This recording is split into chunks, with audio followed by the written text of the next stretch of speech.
Olá a todos. Meu nome é Ângelo Maiolino, eu sou vice-presidente da ABHH e tenho o prazer de receber vocês aqui para mais um webinar da nossa série de programação da área de educação da nossa sociedade. Comigo aqui, nosso diretor também, Dr. Glaciano Ribeiro. Boa noite, Glaciano. O doutor Luiz Furlan, que representa a Unimed do Paraná. Boa noite, Luiz. Boa noite. E a doutora Marina Yamada, que representa aí o Grupo Unidas. Boa noite, Marina. Boa noite, doutora Ângela. Boa noite a todos. Boa noite, Ângela. Boa noite a todos. Então, eu acho que fiquei feliz, viu, Glaciano, agora da gente estar vendo aí o nosso vídeo, né? O nosso vídeo sobre a equidade. Eu acho que muito, Marina e Luísa, a gente colocou a equidade como uma missão aí da BHH, não só nas questões relacionadas à questão do acesso a medicamentos e a terapia, a diagnóstico, como uma equidade entendida como um todo, né? Então, assim, eu acho que esse é um passo importante que a BHH está dando nessa direção, para ter esse equilíbrio numa sociedade tão desigual como essa que a gente vive. E até por essa razão, também gostaria de agradecer também aí o apoio da AstraZeneca a esse evento. Em razão disso, a gente está organizando esses eventos, essas webinars que discutem a questão do acesso, né? Então, a gente acha que é muito importante. Hoje, o nosso foco aqui vai estar relacionado um pouco à questão do acesso no sistema privado de saúde. A gente vai discutir um pouco as questões do rol da ANS, enfim, mas a gente não pode perder o foco que mais de 75% da nossa população ela só tem o SUS como o seu porto seguro. Então, isso eu acho muito importante, a gente estar sempre atento a esse aspecto aqui, né? Eu vou, assim, para abrir nosso evento, né? Na verdade, a gente vai discutir um pouco as questões relacionadas ao rol, né? E a Lei 14.307, aí de 3 de março de 2022, né? Que modificou aí um pouco a questão do rito do rol, né? Então, assim, a gente tem um público diverso aqui, né? Talvez esclarecer um pouquinho aqui o que representou de mudança, né? Na verdade, agora, nesse novo rito, e me corrijam se eu cometer algum deslize, né?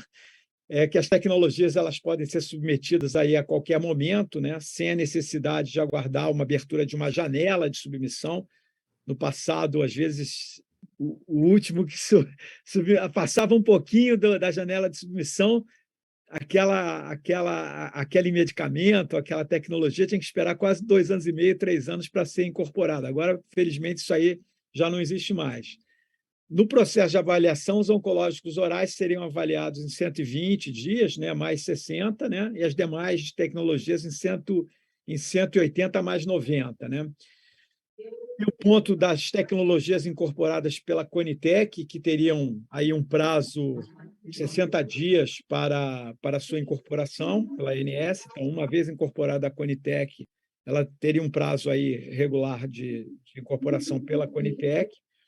E o demandante também ele pode se posicionar antes e após a consulta pública, então há um direito aí de discussão, na verdade, assim, de pedir esclarecimentos e debater após a consulta pública também, até eventualmente de ter aí uma revisão do processo, da indicação, da diretriz de utilização, e essa questão aí da possibilidade de fluxo contínuo e o encurtamento do período.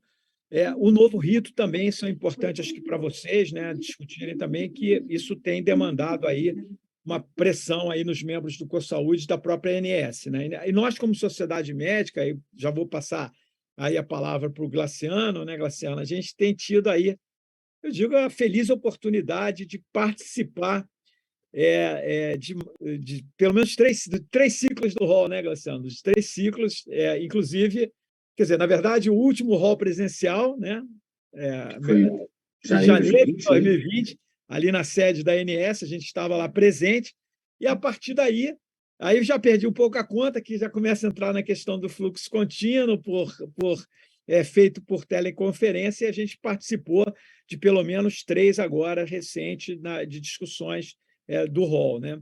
Então, assim, Glaciano, você podia dar antes de passar a palavra para a Marina e para o Luiz Henrique, né? Você podia falar um pouco dessa nossa experiência, né? Eu acho que é importante falar como é que a BHH toma a decisão, né, de ou validar, né, uma submissão ou de submeter em nosso nome, quer dizer, qual é o processo que a gente faz esse julgamento e como é que está sendo essa nossa experiência em fazer esse tipo de trabalho. Bom, mais uma vez, boa noite a todos. Como o Ângelo disse, para a Sociedade Brasileira de Hemato, nós temos um comitê de acesso ao medicamento, que foi criado por necessidade, tanto do hall da ANS quanto da Conitec. A BHH, ela endossa algumas medicações, então ela recebe os dossiês, avalia, dá a sua opinião e endossa essas medicações ou essas tecnologias. Em alguns casos, a própria BHH é a demandante da tecnologia. Eu acredito que a gente vem numa discussão bastante fera aí ao longo desses últimos anos. Para dar uns exemplos mais recentes, nós endossamos, por exemplo, nesses últimos meses, o acalabrutinib para leucemia linfóide crônica e para leucemia células do manto, endossamos venetoclax, submetemos venetoclax. Existem algumas diferenças fundamentais para a gente quando a BHH ela é demandante, quando ela submete a todas essas decisões estratégicas de como é que o que a gente vai pedir, de qual é o cenário que a sociedade médica acredita que é o mais adequado. Tudo isso é de responsabilidade exclusiva da BHH. Quando a indústria farmacêutica opta por fazer a submissão, a indústria farmacêutica tem os seus quesitos e nós endossamos a parte técnica quando a gente é demandado pela indústria farmacêutica e a gente acaba participando nas duas situações. E para nós, enquanto sociedade, foi uma vantagem muito grande ter o rol da ANS de fluxo contínuo, porque, como o Ângelo já citou, a gente não perde tempo. A gente, em hematologia, de um modo geral, falando de doenças de mortalidade frequentemente alta, doenças difíceis de serem tratadas, e quando você submete a cada 2 anos, ou aquela janela que a gente teve ali de 3 anos para a incorporação de uma submissão para outra do rol, a gente tem uma certa ansiedade, tem muita vida em risco nessas janelas de tempo. Então, quando a gente reduz o tempo para a nossa sociedade e para o paciente, o nosso entendimento, isso é extremamente vantajoso. Agora, eu fico curioso para saber qual é a visão de quem está do outro lado. Além das demandas da hematologia, tem demandas de diversas áreas de conhecimento. Exato, Glaciano. Vou passar a palavra para a Marina e para o Furlan exatamente sobre essa questão, né? Com esse novo rito do hall, né? Como é que isso tem impactado um pouco a questão das discussões e a qualidade dessas submissões e dessas discussões, né?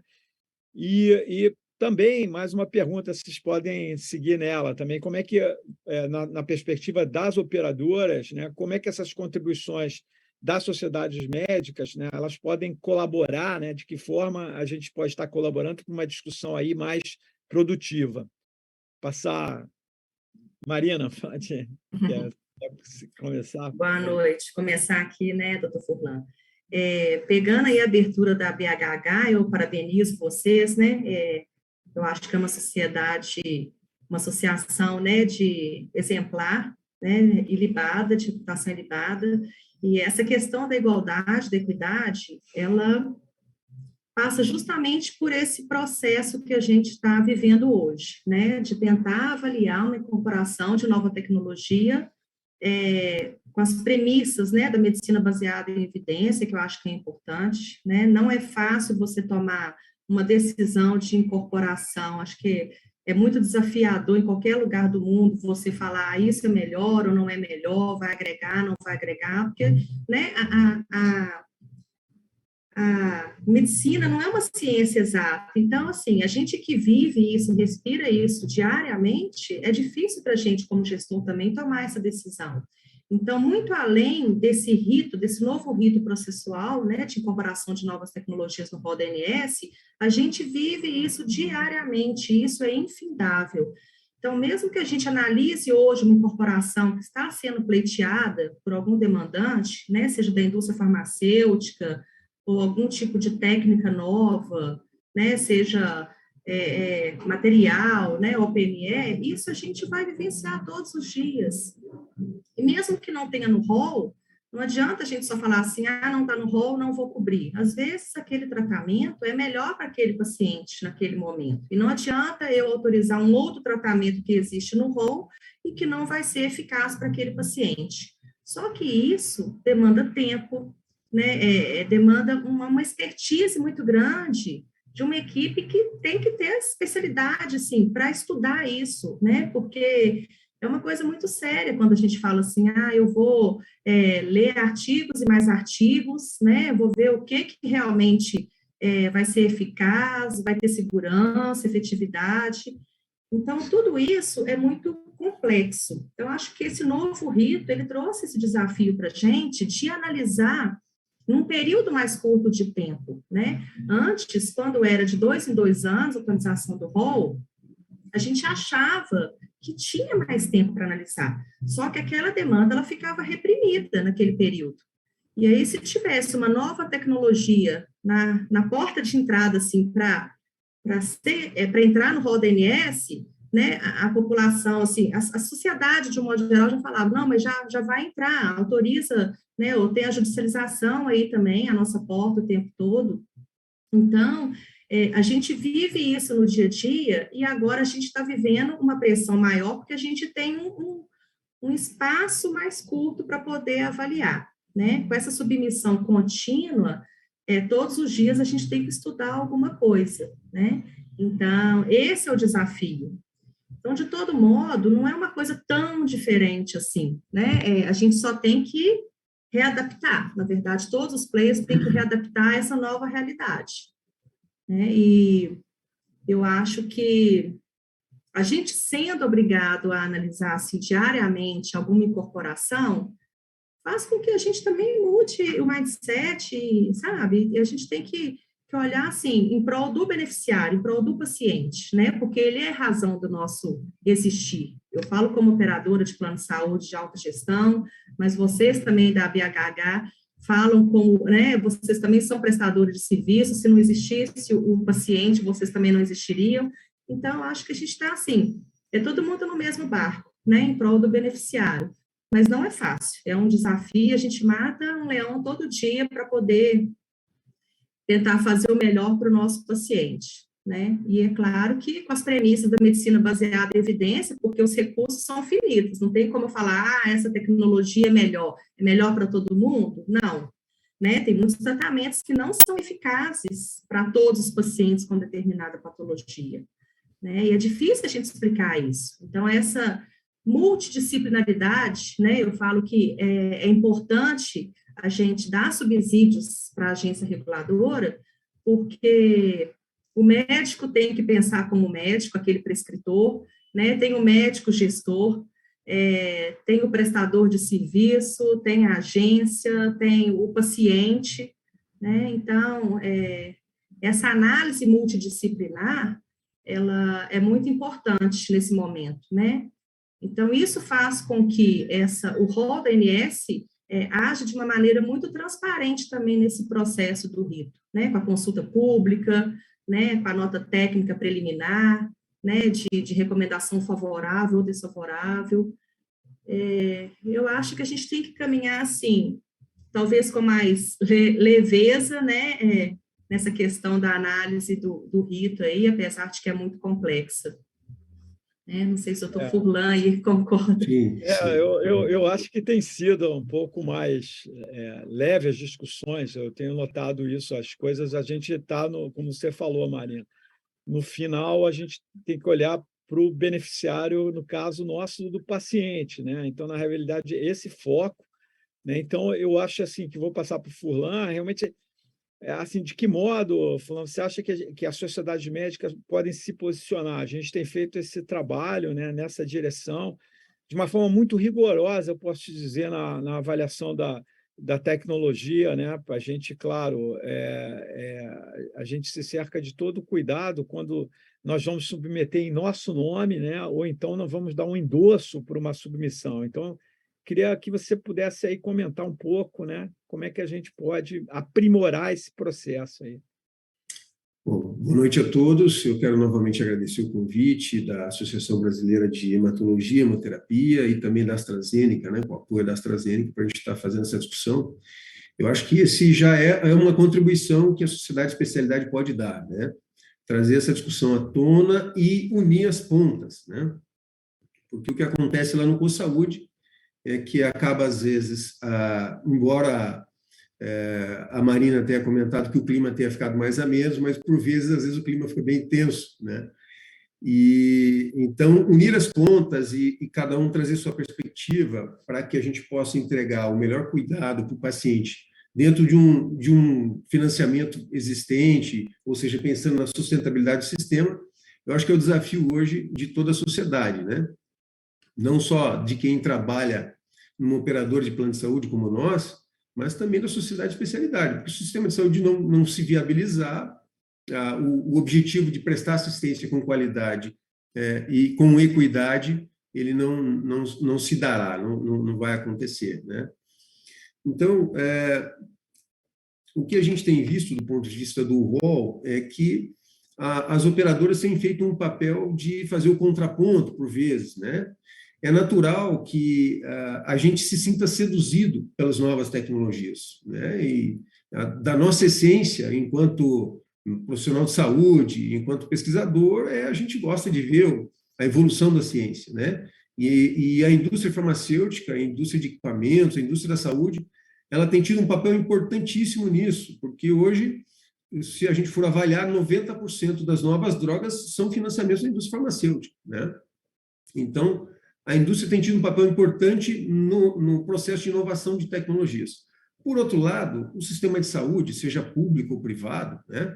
E a gente sabe que o sistema público brasileiro tem uma restrição orçamentária ainda maior do que a saúde suplementar, né? A gente precisa ter um posicionamento crítico, né? Já que o nosso orçamento é escasso e finito, a gente precisa escolher aquelas tecnologias que mais vão impactar em termos de qualidade de vida e sobrevida para a nossa população. Esse é o grande desafio, né? E claro, a gente reconhece que o processo de atualização bianual trazia prejuízos do ponto de vista de incorporação de tecnologia, porque, como o senhor disse, se a droga entra na Anvisa no momento que o RO acabou de ser atualizado, ela só pode ser submetida ali 2 anos. Isso acabava trazendo um atraso no processo de incorporação de tecnologia. Por outro lado, né, o financiamento do sistema de saúde ele funciona na lógica do mutualismo, principalmente da saúde suplementar, né? Na saúde suplementar, assim, a gente monta um plano, todo mundo deposita lá X reais por mês, e esses X reais por mês formam um fundo que vai financiar a saúde de quem adoece, quem precisa do atendimento. Então, o nosso orçamento é escasso e finito, e a gente tem uma oferta, né, de tecnologias muito acima do que a gente consegue financiar, né? Se a gente não tivesse problema de financiamento, orçamentário, a gente incorporava tudo que surgia, seria fantástico, esse é o mundo ideal. Mas no mundo real, né, tanto na nossa casa quanto no sistema de saúde, a gente tem um orçamento mensal e a gente tem que, com aquele orçamento, prover aquilo que é mais importante para que a gente tenha qualidade de vida e sobrevida. Então, esse é o racional que a gente utiliza do ponto de vista de avaliação de tecnologias, né? Naturalmente que o processo de incorporação do rol de forma contínua, como está sendo agora, a gente está experimentando isso, porque isso foi recente, de março para cá, né? Isso está trazendo um desafio do ponto de vista atuarial, né? A gente está vendo notícias aí que tem mais de 100 operadoras, tanto do sistema Unimed, quanto seguradoras, medicina de grupo, que estão passando por dificuldades, né? Em função do aumento do custo assistencial, do processo inflacionário. E se a gente não tiver critério nesse processo de incorporação, o que vai acontecendo? O nosso custo assistencial vai aumentando e a gente vai repassar isso para a mensalidade. No momento que você repassa para a mensalidade, parte da população não consegue mais pagar, né? Eu atuo como clínico também, e recentemente eu vi o relato de um casal de pacientes de mais de 65 anos que disseram, ó, a gente abandonou o plano porque custa R$ 2.500 para o casal e a gente não consegue financiar isso, agora eles estão na mão da clínica popular, por exemplo, né? E provavelmente, se precisarem de um tratamento de alta complexidade, vão ter que demandar o SUS, né? Então, o desafio do gestor é olhar para a variedade, né, e todas as novas tecnologias que estão entrando, que são registradas na Anvisa, e fazer uma análise de segurança, eficácia, né, e custo-efetividade, impacto orçamentário, para poder avaliar das várias opções disponíveis quais são as opções que mais vão impactar em termos de sobrevida e qualidade de vida. Esse é o racional que a gente utiliza na avaliação de tecnologias em saúde. E como a sociedade pode nos apoiar, né? É fundamental que a sociedade de especialidade nos apoie do ponto de vista de avaliação das evidências, né? E ontem eu até comentava que, quando eu me formei na década de 90, o meu professor me disse assim, a gente tem que fornecer o melhor para o paciente, a gente tem que dar o melhor para o paciente, né? O problema de financiamento de custo não é problema médico, esse é o problema do administrador. Só que hoje nós somos médicos e administradores, né? Então, profissionais de saúde e gestores, e a gente senta do lado da cadeira da gestão. E aí a gente tem um orçamento que é finito, e isso é um dado de realidade. Diante disso, o que a gente pode oferecer de tecnologias, de cuidado em saúde, que vão ter melhor resultado para a nossa população? Então, essa é a pergunta-chave, né? E a sociedade de especialidade tem um papel importantíssimo no que se refere à avaliação de evidências, né? Então, o corpo de sócios da sociedade de especialidade pode apoiar na análise da evidência científica e focando principalmente em desfechos que são relevantes, como sobrevida e qualidade de vida. Às vezes a gente vai discutir uma tecnologia em que ela melhora um desfecho substituto, né? Por exemplo, tem uma polêmica na área da oncologia que é a sobrevida livre de progressão, né? O quanto disso, de fato, é um desfecho do ponto de vista relevante, clinicamente falando, né? O ideal seria que a gente desse uma nova droga, que essa droga melhorasse a qualidade de vida, aumentasse a sobrevida. Esse é o cenário ideal, né? Muitas vezes tem drogas que avaliam sobrevida livre de progressão e sobrevida global a gente nem consegue avaliar, porque é um desfecho, às vezes, que demandaria um número maior de pacientes, um tempo maior de segmento, e isso encarece muito a pesquisa e desenvolvimento, a gente sabe disso. Então, sentar entre a sociedade de especialidade, os gestores, a indústria farmacêutica, sem sombra de dúvida, tem um papel muito importante nisso, porque quando a gente olha o custo da oncologia, mais de 90% do gasto em oncologia se refere a gasto com quimioterapia, com medicamentos, né? Então, a participação da indústria no desenvolvimento de modelos baseados em valor, de acordos baseados em valor, onde a gente facilita o acesso, né? É muito comum, por exemplo, o NICE, que é a agência que avalia a tecnologia no Reino Unido, fazer um parecer recomendando a incorporação de uma droga, desde que a indústria forneça um acordo comercial que permita, o que caiba no orçamento do Reino Unido, né? O Reino Unido tem $2.200 per capita em saúde. Aqui no Brasil, a gente tem em torno de $660 per capita em saúde, né? Sendo que a maior parte é financiamento privado, 55% é financiamento privado. Estados Unidos tem $7.000 per capita em saúde. Então, assim, se eu olho um guideline americano que recomenda determinada droga, eu tenho que ter um critério, né, para saber se, na minha realidade, eu consigo financiar isso. Esse que é o grande desafio do ponto de vista da gestão, né? Mas eu não tenho dúvida que nós temos que cada vez mais promover esse tipo de evento que a gente está tendo aqui, junto com a indústria, sociedade de especialidade, representantes de paciente, para que a gente encontre uma equação onde haja uma relação ganha-ganha para todos esses atores, né? Eu não tenho dúvida que a gente tem que primar pela qualidade assistencial e pela sustentabilidade, até porque um dia nós seremos pacientes, né? A gente passa de certa idade, envelhece, adoece e um dia a gente morre. E os estudos de economia de saúde mostram que 50% do nosso gasto em saúde são nos últimos 6 meses de vida, né? Então, queremos um sistema de saúde que nos dê qualidade assistencial e que seja sustentável, que a gente possa financiar, né? Esse é o desafio. Perfeito. Vou passar para o Glaciano, que ele está aí com a mão levantada. Era para você mesmo, viu, Glaciano, que eu vou passar a bola. Mas só para comentar aqui, né? Eu queria que você comentasse também, né? De como a BHH a gente está trabalhando. É claro que a gente vem amadurecendo esse processo até do conhecimento, não só o dossiê científico, claro que a gente tem os comitês científicos que julgam ele, eu vou te explicar, a gente tem um comitê de acesso, que eu coordeno, o Glaciano faz parte aí, muito atuante nesse comitê de acesso, mas a gente tem um comitê por patologia, né? Então, cada comitê avalia aquele dossiê de forma muito criteriosa. E a gente está cada vez mais, né, Glaciano, tendo intimidade aí com os processos de ATS. Você é um que já está quase um especialista, né? Então, eu queria que você comentasse um pouco sobre essas questões. E a gente aprendeu, né, Ângelo? Se a gente olhar lá no primeiro round, que foi 18, o aprendizado nosso, enquanto sociedade, foi muito grande.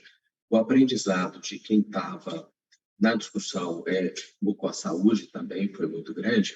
Mas eu queria comentar um ponto, porque o Luiz e a Marina falaram sistematicamente sobre a sustentabilidade do sistema, o modelo de mutualismo, e te dizer, Luiz, nós entendemos isso.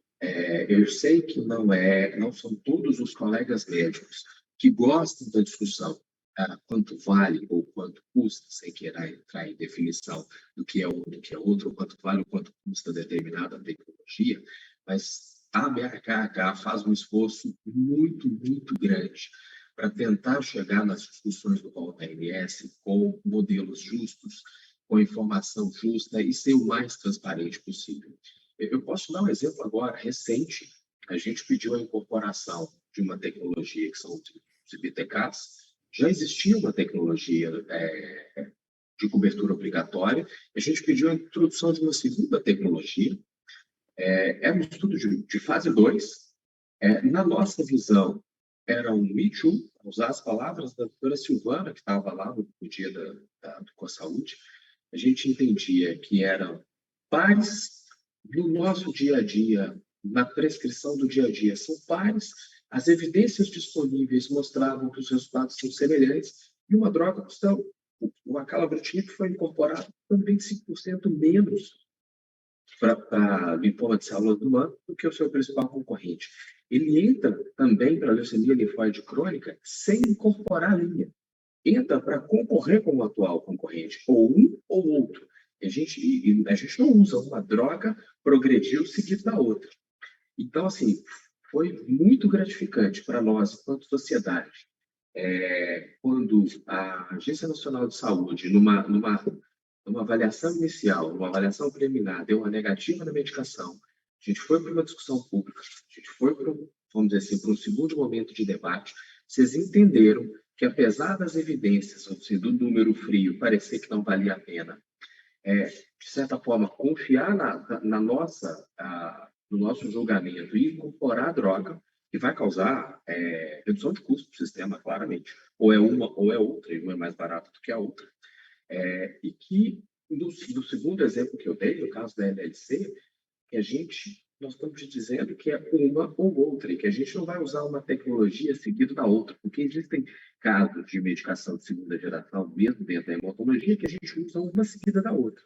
Então, acho que ao longo desses anos, nós aprendemos, o CoSaúde aprendeu, a confiabilidade de ambas as partes aumentou, a gente confia mais nos membros do CoSaúde, a gente tem a impressão que os membros do CoSaúde confiam mais na BRHH, e a gente está promovendo isso aqui hoje exatamente para tentar entender da parte de vocês o que mais que a gente poderia entregar para manter essa relação, para que o sistema continue funcionando. Nós entendemos que existe limite, que existe o teto, que nós não moramos nos Estados Unidos. Eu mesmo sou uma pessoa que dou bola porque o NCCN fala, apesar de saber que vários colegas estão apaixonados. Eu entendo essas diferenças, vários colegas entendem, e a gente precisa promover cada vez mais que os colegas entendam que a prescrição dele tem um peso muito grande numa operadora de saúde e ela muda o sistema. Perfeito, Glaciano. Só queria lembrar só o público aí que está na nossa audiência que a gente tem aí uma possibilidade de responder a pergunta de vocês aí, só fazer que eu vou receber aqui pelo WhatsApp, pela tecnologia do WhatsApp, e vou passar aí para os debatedores, né? É, na verdade, assim, tanto para a Marina quanto para o Furlan, essas questões relacionadas ao rito do rol, né? O que vocês veriam assim de possibilidade de melhoria desse processo, né? Como é que vocês enxergam, por exemplo, a questão da elaboração das diretrizes de utilização de cada uma dos medicamentos, né? Como é que vocês enxergam a possibilidade, muitas vezes há vários medicamentos que também não estão mais em uso e não desincorpora. A gente tem, às vezes, medicamentos antigos, por exemplo, a gente teve uma situação recente, né, que nunca foi submetido, né, Glaciano? E porque eram medicamentos já em uso corrente no SUS, nem submetido à Conitec, um medicamento fundamental para o tratamento da leucemia aguda. Quer dizer, como é que a gente poderia aprimorar ainda mais esse processo? Como é que as operadoras enxergam isso? Vou passar primeiro aí para a Marina.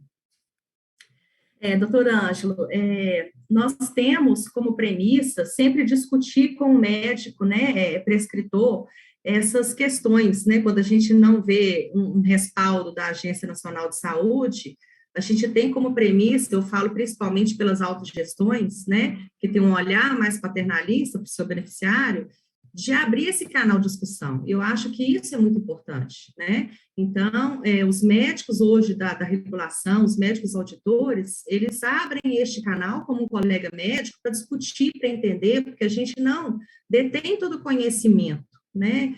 Sempre chega um fato novo para a gente. É importante fazer essa discussão com as sociedades médicas. E vocês, mais do que ninguém, podem subsidiar a nossa análise, nos ajudar, né? A gente também chama a indústria farmacêutica quando tem alguma dúvida, ou chama um fabricante de um determinado material para entender melhor como que ele funciona, né? O que ele agrega de valor em detrimento a uma outra técnica já existente.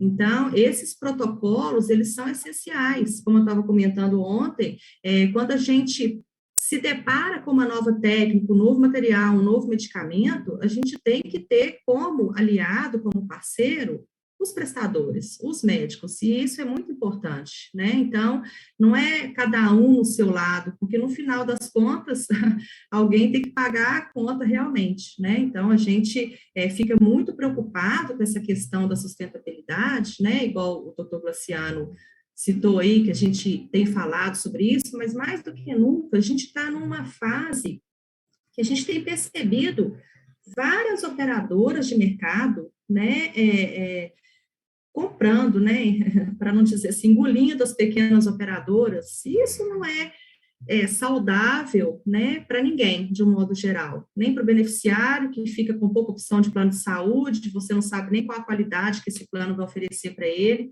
nem para o prestador de serviço também não é vantajoso, né, ter uma operadora só, né, financiando todo a sua prestação de serviço. Então, eu acho que, né, chovendo no molhado, a gente está no mesmo barco. E o canal de discussão, o diálogo, é a melhor alternativa, né? Mais movimentos nesse sentido, igual a associação, né? Igual vocês estão fazendo, né? Para a gente trazer mais médicos de outras especialidades para poder fazer essa discussão. Eu acho que esse é o caminho, né? Porque a gente não sabe tudo, né? É uma troca de experiência mesmo. Deixa eu emendar aqui na Marina, no comentário dela, a gente evoluiu bastante, né? Nos últimos anos, do ponto de vista de incorporação de tecnologia, a agência evoluiu bastante, né? Em especial desde a RN 470, que eu acho que ela foi de 2019, que incorporou-se os critérios lá de saúde baseada em evidência, análise de custo-efetividade incremental, impacto orçamentário. Desde ali a gente teve um salto de qualidade do ponto de vista, porque antes disso o processo era bem mais empírico, vamos dizer assim. Embora esse conhecimento o campo de conhecimento de avaliação de tecnologias em saúde é um campo de conhecimento que existe desde a década de 70, lá na Inglaterra, na Europa, né, nos países de sistema de saúde universal, eles já discutem isso desde a década de 70. Aqui no Brasil, a nossa história é recente. Então, não se discutia isso na ANS, estabelecia-se um rol e cumpra-se, né? Tanto é que um dos efeitos colaterais disso é a incorporação automática de quimioterápicos endovenosos, né? Então, porque está na Lei 9656, lá no seu artigo 12, que tem que cobrir a quimioterapia, então, às vezes, entra uma droga com registro na Anvisa, e essa droga, mesmo sem passar por um processo de avaliação, ela é incorporada automaticamente porque ela é endovenosa. Então, isso eu diria que isso é um risco para os pacientes, até porque nós vimos situações de drogas com estudo fase 1, 2, com 81 pacientes avaliados, uma droga para câncer de pulmão não pequenas células, né? Que houve um pedido dentro da indicação de bula e o auditor disse, não posso negar, porque falou, puxa, mas estudo fase 1, 2, né? Imagina, a gente mal sabe se isso vai funcionar, a gente mal sabe sobre a segurança disso, e aí, não, mas tem registro na Anvisa, a indicação está conforme bula, então temos que liberar. Então, assim, a gente precisa rever, inclusive, o arcabouço legal nosso, porque essa história é muito nova e muito recente, né? Em relação à pergunta do doutor Ângelo sobre a diretriz de utilização, eu acho que a gente devia mudar o nosso modelo, e acho que, nesse sentido, a sociedade de especialidade pode dar uma contribuição muito grande. No SUS, a Conitec cria o PCDT, que é o Protocolo Clínico de Diretriz Terapêutica. E isso foi fruto da Lei 12.401 de 2011, né? E aí, o que está dentro do PCDT tem cobertura dentro do âmbito do SUS. O que está fora do PCDT vai ser objeto de avaliação do gestor, se for estadual ou federal, se vai incorporar ou não, né? Então, ao invés de a gente ficar discutindo droga por droga, seria muito mais racional a gente seguir a linha do SUS, seguir o exemplo do SUS, de ter um protocolo clínico e diretriz terapêutica para LLC. Qual é a droga de primeira linha, do ponto de vista de segurança e eficácia, de melhor relação de custo-efetividade? Falhou essa droga. Qual é a droga de segunda linha, levando em consideração segurança, eficácia, farmacoeconomia, e assim por diante, porque eu acho que isso facilitaria e traria, inclusive, mais qualidade assistencial para evitar a heterogeneidade de cuidado, né? Porque, às vezes, no meu serviço eu faço assim, no serviço de outro eu faço do outro jeito. Então, ter um protocolo clínico e diretriz terapêutica e a gente discutir isso na perspectiva de uma linha de cuidado, eu imagino que seria um salto de qualidade ainda, né? Embora eu reconheça que a gente evoluiu muito, principalmente no CoSaúde, no próprio SUS, né? Com a criação da Conitec, também, que foi fruto da Lei 12.401, que antes era a CITEC, que foi criada lá nos idos de 2009, no momento que foi promulgada a Política Nacional de Gestão de Tecnologias em Saúde. Então, assim, a gente vem evoluindo, mas a gente precisa evoluir mais ainda diante desse cenário. E aí, a sociedade de especialidade pode dar uma contribuição importante. E uma outra sugestão que eu posso talvez criar um departamento de avaliação de tecnologia na sociedade de especialidade, né? O Glaciano, por exemplo, que tem se dedicado ao estudo da TS, o Ângelo, talvez tenha na sociedade alguém que é mais afeito a essa temática. Hoje em dia tem várias oportunidades de formação, seja âmbito da Conitec, que fornece cursos, seja empresas de consultoria especializadas que dão curso nessa área. Ou seja, nós temos aí uma série de possibilidades de capacitação, talvez ter uma diretoria de avaliação de tecnologia dentro da sociedade seja um caminho interessante para criar essa cultura e esse departamento fica responsável, né, por criar essa cultura junto aos associados, né, de discutir incorporação de tecnologia, discutir custo-efetividade, impacto orçamentário. Eu acho que é um desafio interessante. Exatamente, esse é o ponto, Fulano. A gente tem esse comitê de acesso. É claro que a gente não se considera especialista em ATS, né? Mas a gente já fez, inclusive, como sugestão, um curso aí de capacitação voltado para isso. E, quando é necessário, a gente contrata mesmo um consultor externo para fazer a avaliação conosco, entendeu? Então, assim, a gente tem tido um rigor bastante grande nisso. A gente está não só relacionado aí às submissões para a ANS, já dentro do nosso processo, no nosso projeto, né, na nossa missão, mais do que isso, de equidade, nós vamos fazer por nossa conta, né, contratando uma consultoria externa, 2 submissões à Conitec, entendeu? Então, a gente está cada vez aprimorando mais esse processo. Além disso, né, vou passar já para o Glaciano para ele complementar, a gente participa, temos aí participamos do projeto de diretrizes da AMB, né? Então, a gente faz periodicamente, acabamos de lançar aí a parte 1 da diretriz de tratamento do mieloma múltiplo. Eu sei, tenho convicção que as operadoras, a ANS, enfim, utiliza essa ferramenta como exatamente dentro desse conceito que você está falando. Já ali não olhamos o medicamento especificamente, mas olhamos a questão como um todo, né, do tratamento. Né, Glaciano? Você quer comentar um pouco esses aspectos? Poxa, eu acho que você resumiu muito bem. Nós temos um comitê dedicado ao acesso. Fizemos curso, eu, Ângelo, Jorge, Renato, fizemos um curso. Nenhum de nós é dedicação exclusiva para a ATS, nenhum de nós é especialista em ATS, somos apenas apaixonados pelo assunto.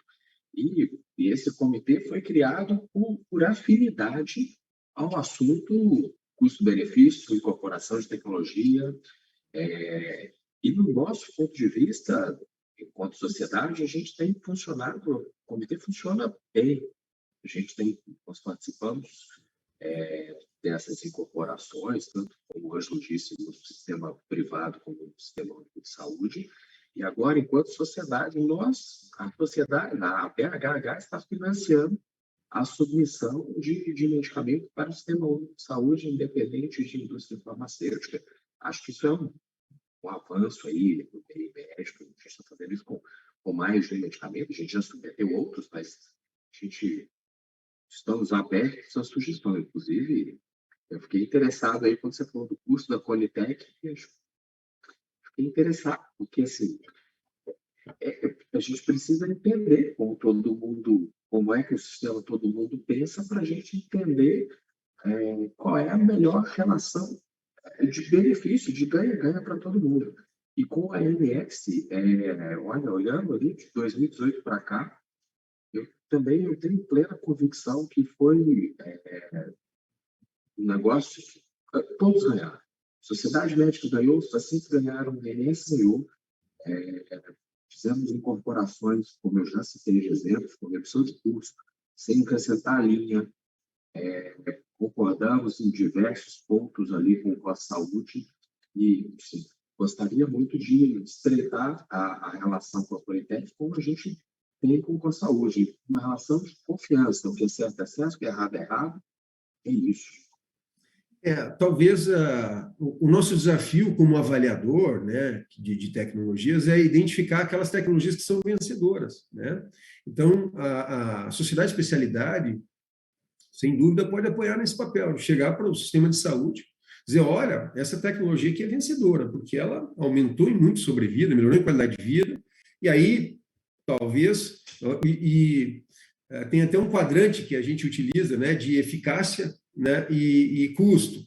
A grande maioria das tecnologias cai naquele quadrante superior direito, onde você tem um aumento de eficácia, ou um aumento de segurança, mas você tem um aumento de custo. E aí tem um limiar de custo-efetividade, né? Então, o grande desafio é, assim, as novas tecnologias que estão surgindo sempre estão trazendo lá uma promessa de benefício, 2, 3 meses a mais de sobrevida livre de progressão, mas elas estão trazendo um custo muito elevado para o benefício que elas estão trazendo, né? Então, aí a gente precisa da análise econômica para tomar decisão, né? Qual que é a relação de custo-efetividade incremental? Ou seja, quanto que eu tenho que alocar de recursos para ter 3 meses a mais de sobrevida livre de progressão? Tem que alocar R$300 mil. Poxa vida. Será que eu não tenho uma outra opção onde eu aloque menos e consiga os mesmos 3 meses, por exemplo? Essa é a pergunta, né? Então, fala, Glaciano. Se você me permite, qual é esse número? Qual é a relação de custo-incremental que vocês estão? Pois não, isso não está estabelecido no Brasil, né? Mas quando você vai discutir limiar de custo-efetividade, você vê, nos Estados Unidos eles adotam $50 mil por quali, né? Por ano de vida ajustado por qualidade. Se você for olhar, isso coincide mais ou menos com o PIB per capita americano. Lá no Reino Unido, eles adotam 30 mil libras, 30 mil, uma faixa lá de 30 mil, 20 mil a 30 mil libras, que dá mais ou menos também um PIB per capita. Então, quando a gente vai discutir limiar de custo-efetividade e olha os países que já adotaram limiar, E esse limiar também não é uma decisão final, né? Porque se a gente for discutir doença rara, a doença rara vai extrapolar esse limiar na maioria das vezes, né? Porque você tem o desenvolvimento de uma tecnologia para uma doença que tem uma incidência muito baixa. Então, claro, a gente entende que o custo vai ser mais alto, né? E também nem seria ético a gente ter um tratamento para uma doença rara, deixar uma criança adoecer ou perecer, né? Isso não seria eticamente aceitável. Essa dimensão é uma dimensão importante também dentro da avaliação de tecnologia em saúde, né? Então, se trabalha, se a gente for olhar a referência, a gente não tem nenhuma referência, mas se trabalha com o PIB per capita, até tem aquela recomendação da OMS, que falou em 3 vezes o PIB per capita, mas depois isso está em debate, né? Quer dizer, eu acho que a gente tem que olhar, seguir o roteiro clássico, que é segurança e eficácia, custo-efetividade incremental e impacto orçamentário. Isso das várias opções que a gente tem disponível. E aí, se eu não tenho dinheiro para tudo, eu vou escolher aquelas que têm a melhor relação, que têm o melhor impacto, né? Essa que seria a lógica. Só queria fazer um adendo a esse ponto. Eu acho que hoje a tendência seria avaliar diversos aspectos concernentes à incorporação e não somente o ICER, né?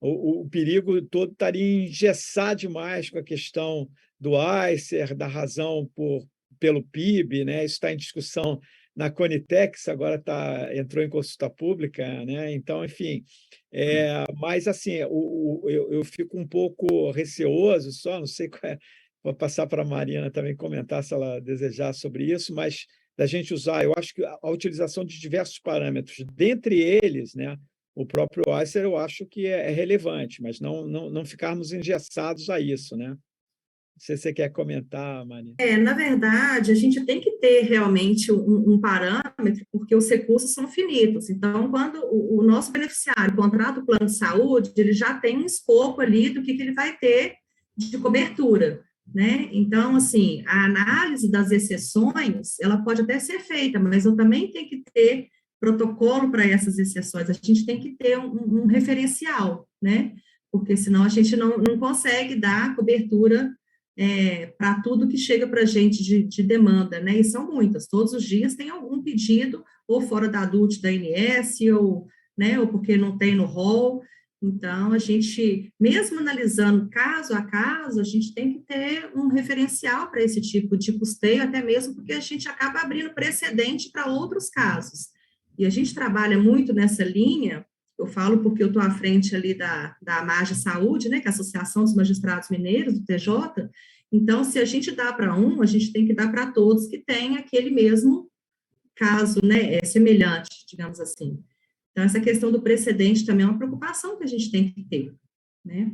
Então, esse limite aí que o doutor Furlan colocou, não é que a gente vai engessar, mas um referencial a gente tem que ter, não tem E às vezes, Ângelo, se a gente for avaliar a validação de segurança e eficácia e ela for ruim, né, quer dizer, um estudo muito pequeno, né, com um número pequeno de pacientes, se a gente for usar o GRADE aí, né, como nível de evidência, se você tem um estudo que é um estudo que não tem comparador, por exemplo, será que vale a pena eu progredir para análise de custo-efetividade, né? E esse é um cenário difícil, porque às vezes é uma doença que é uma doença órfã, né? E a gente tem visto isso cada vez mais. A aprovação acelerada para cenários onde você não tinha nenhuma opção, era só um tratamento suportivo, e de repente surge uma droga baseada num estudo, né, de série de pacientes sem comparador, dizendo que aquilo pode aumentar a sobrevida. Ok, mas aí a gente vai precisar da indústria, para sentar com a indústria e fazer um acordo baseado em valor, dizer, ok, vamos pensar no modelo onde a indústria financia parte do tratamento até a que a gente tenha evidência de que aquele paciente vai responder ao tratamento, então o sistema de saúde assume a partir de então. Então, bom, se é 3 meses o período de análise e resposta, a fase inicial a indústria financia, ok, o paciente é o respondedor. Então, o sistema de saúde, seja público ou privado, assume o pagamento daquela droga a partir de então, e esse paciente entra num registro, que é assim que se faz, né?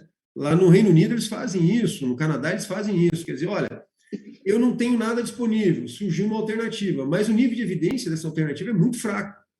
Então, vamos incorporar, mas dentro de um contexto, de um registro, de uma pesquisa clínica, onde a sociedade de especialidades, as universidades, os núcleos de avaliação de tecnologia participem dessa rede, né? E isso o Denizar, quando foi secretário de Ciência e Tecnologia, até tentou fazer com o Spinraza, né? No tratamento da atrofia muscular espinhal, mas por N razões o processo não avançou, né?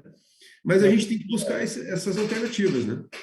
Não existia, o Denizar é um amigo meu, a gente fez nós somos da primeira turma do MBA da COPEAD, uma turma famosa aqui no Rio de Janeiro, eu tive essa oportunidade.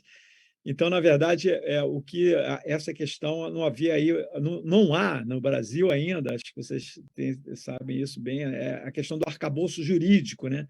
Essa questão esbarra, né, Fulano, na questão jurídica, que não existe uma regulação para isso.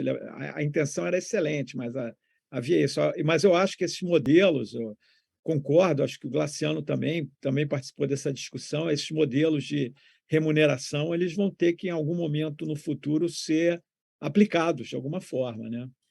Mas veja, Ângelo, a questão jurídica é uma questão de vontade política, né? A questão de legislação. Porque, veja, o Superior Tribunal de Justiça disse o rol é taxativo, não é meramente exemplificativo. Na semana seguinte, a Câmara dos Deputados aprova uma lei dizendo não, o rol é exemplificativo. E aí o Senado já aprovou, agora jogaram isso na mão da Presidência da República para assumir o ônus de vetar ou de aprovar. E imagine o ônus que foi colocado, né, e a responsabilidade que foi colocada no colo da presidência. Né? Então, assim, vontade para fazer uma lei existe. Né? Talvez a gente tenha que fazer um lobby lá para dizer, olha, gente, vamos criar uma lei que permita, então, que o sistema de saúde tenha um arcabouço jurídico que permita, então, fazer estudos de mundo real, né? Coletar dados clínicos do paciente, respeitado a LGPD, né? Por exemplo, na saúde suplementar, a gente até não tem essas amarras jurídicas. Eu sei que no cenário do SUS foi o que limitou o estudo de mundo real lá que o Denizar propôs fazer com o Spinraza, né? Na saúde suplementar, a gente tem limite de coleta de dados mesmo, porque a operadora tem dados só contábeis. A gente sabe o que a gente liberou, o que foi realizado, o que a gente pagou, mas o resultado do paciente a gente não sabe. A gente sabe se o paciente está vivo ou está morto, se ele ficou internado, quanto tempo ele ficou internado, né? Mas talvez essa fosse uma grande contribuição também da sociedade de especialidade. Algumas sociedades de especialidades criam registros de pacientes, né? A Sociedade de Cardiologia tem registros de pacientes que implantam TAV. Então, qual o perfil do paciente que implantou a TAV, quanto tempo ele evoluiu, quais foram as complicações que ele obteve, né? E assim, a gente vai criando um banco de informações clínicas, porque as operadoras têm um banco de informações contábeis de custos, e eu sei quanto que a gente pagou a quimioterapia, eu sei quanto tempo que a gente pagou de hospitalização, quanto custou, quanto que a gente pagou de honorário médico, tudo isso. Agora, se o paciente melhorou, eu só posso inferir, eu só posso avaliar a sobrevida global, né? Se ele está vivo ou está morto, que é a informação que a gente tem, ou quanto tempo ele ficou internado. Ah, não, eu usei essa droga, e essa droga depois reduziu a hospitalização, ou ela reduziu a utilização, né? Então, seja um caminho comum que a gente possa encontrar com as sociedades especializadas de trabalhar com evidência de mundo real, criar registros de informações, onde a gente possa integrar. E, para isso, claro, precisa de relação de confiança, precisa de respeito à LGPD, mas a indústria está ávida por isso. A indústria quer financiar estudos de mundo real, né? Só que as operadoras têm dados, não têm os dados clínicos, a não ser as verticalizadas, né? Só que as verticalizadas é um cenário diferente, onde eles até controlam prescrição, né? A gente sabe disso, né? Diferente das operadoras que trabalham com prestadores, que tem que sentar, negociar com prestadores, que é dono do serviço, fala, bom, aqui o serviço, o protocolo é esse, né? E cumpra-se, né? Então... Luiz, acho que a gente precisa estender essa conversa nossa. A BHH possui registros de vida real, mais de 4.000 pacientes de leucemia linfóide crônica, mais de 1.500 pacientes com mieloma, pacientes com linfoma T, pacientes com leucemia aguda. Nós temos registro de mundo real há anos e anos. Nós temos anos de dados. Eu, pessoalmente, já fomentei, junto à a principal operadora, moro em Belo Horizonte, junto à principal operadora, tem uma pessoa que eventualmente eu consigo conversar com ela dessa operadora. Eu já fomentei com ela várias vezes tentativa de fazer estudos de vida real, de fazer testar as drogas, fazer comparação entre as drogas para ver qual é a melhor relação custo-benefício na vida real, e a gente nunca conseguiu avançar. precisamos marcar uma conversa mais longa, porque assim, eu já tentei fazer isso, eu pessoalmente, numa operadora em Belo Horizonte. A gente tem, como eu te disse, na BHH, mas eu queria te fazer uma outra pergunta. Que modelos você já participou, você tem conhecimento de modelos comerciais com a indústria farmacêutica que, na sua visão, são os mais adequados para acelerar a incorporação de novas drogas? Glaciano, eu vou pedir nós estamos caminhando aqui já Tá nós bom. estamos com os 3 minutos finais, vou pedir para o Furlan Não, quando responder acabar, a a gente vai sua ficar aqui. pergunta e fazer aí também, Furlan, se você puder, uma consideração final para a gente fechar no nosso tempo certinho. Mas, por favor, você tem a palavra aí. Na verdade, eu não tenho experiência, embora a gente tenha discutido isso com a indústria, possibilidades de parcerias, né? Mas isso depende também de uma decisão do nosso nível diretivo. Quer dizer, eu, enquanto técnico, que trabalho na área de avaliação de tecnologia, trabalho com valor em saúde dentro do Sistema Unimed do Paraná, eu tenho essas convicções, mas para que isso progrida, a gente precisa também de um convencimento do nível diretivo, né?